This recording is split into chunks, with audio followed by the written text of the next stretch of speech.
and talk to those who feel they didn't get the kind of result they were hoping to get in 2023, and so they don't care.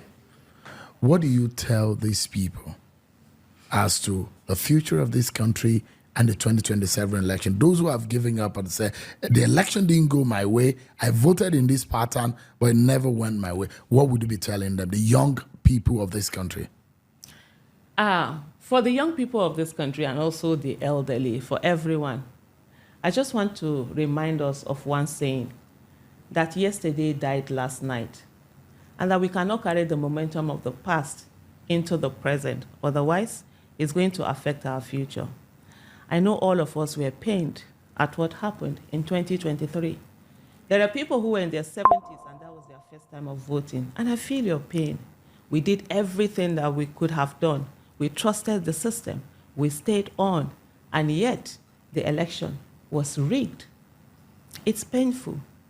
But guess what? The result at the end of the day is not in our control. The effort is in our control. And when we put in the effort in 2023, you saw we got a win, even when they said we wouldn't. And everybody knows we got that win. So as we go into 2027, let us not also focus on the result. Let's focus on our effort for now. And if you give up and say you're not going to take part in the 2027 election, what would have been done? What would happen is that you would have self-defeat yourself. We will all self-defeat ourselves. And the people who rigged before will not have no need to rig. And then they would be able to legitimately say that they won the election. Because if we stay away from the election, there are people, no matter how few they are going to come out and they're going to vote. And you know the way election is in Nigeria. It's never about a critical number. It's about whatever is the first past the post. And whatever number it is, and it is won, and that's it. So what I'm going to say to you is that think about Nigeria, and right now I'm speaking directly to the young people. How old are you, and how long do you want to live in Nigeria? If you're 20 now, and you want to live to say 90 years, you have another 70 years. Would you want Nigeria to be dealing with you, or you always on the run looking for where to go to? If you're 30, the same way, you have 60 more years to go. Do the maths.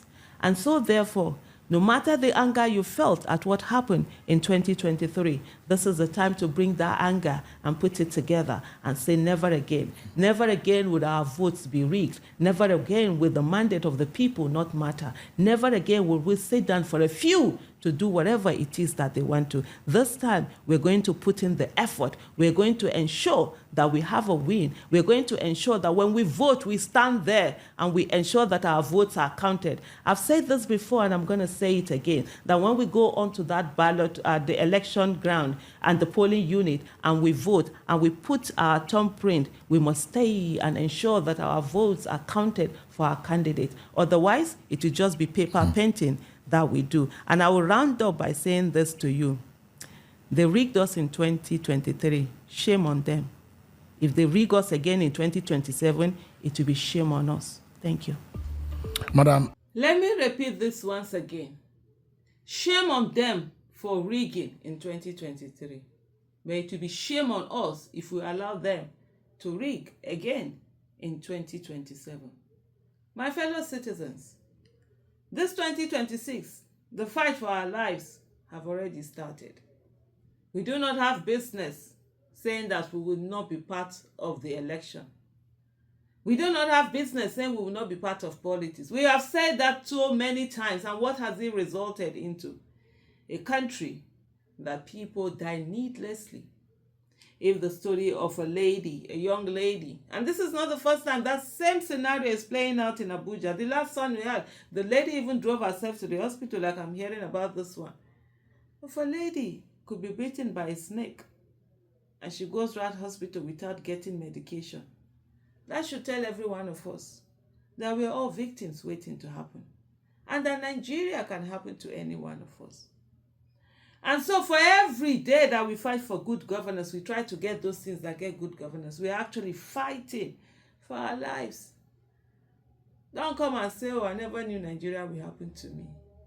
What about the people it has been happening to? Are you different? This lady, we've heard her story. We can be the next victim.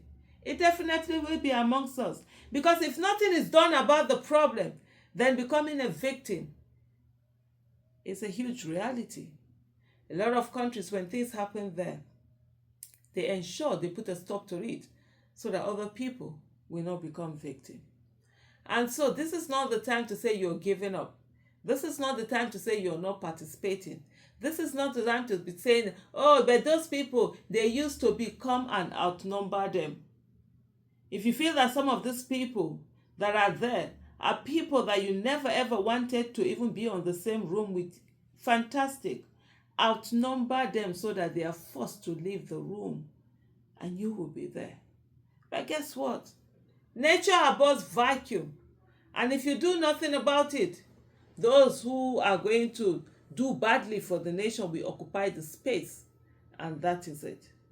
And so I tell every one of us, let us stand firm. Don't give up. Keep going. This is just the beginning. And we must ensure that we bring all in. That rigging that they are usually used to, because people are afraid to die, even though people are killed every day. The number of victims that happen and the number of deaths that happen are way more than what will happen on election day. And so when we vote, we stand there, we defend our vote. We ensure that our votes are counted for the person or people that we voted for. It is not about any other thing. It's about free, fair, credible election and truly let the mandate of the people be. If we lose genuinely, we know we lost. And that's election. We go back to the drawing board and we continue working to be able to persuade the people more for them to vote for us. But for election to be rigged, that's not acceptable in any way whatsoever. And so, my brothers and sisters, let us know that as we start this year, 2026, and we go into 2027 by the grace of God, that we would no longer sit by and allow a few continue to destroy this country for us, for our children, for our grandchildren, for our descendants. We must stand up tall. Stand up now so that you won't have to lie to your descendants or your grandchildren when they ask you, what role did you play in this country? What role did you play in the betterment of this nation? You wouldn't need to lie, because indeed you would have played a role. Let us have a country that one will tell our descendants or our grandchildren that this is what the country used to be. They will look at us and think we have lost our minds or that we are lying. Let us not accept and allow this Nigeria they want to push down our throat, that Nigeria cannot work. It's a lie. For Nigeria can work. And I, Aisha Yusufu, will put in everything that I can. And I believe that Nigeria must work in my lifetime by the grace of God. I don't know about you. Do you also believe?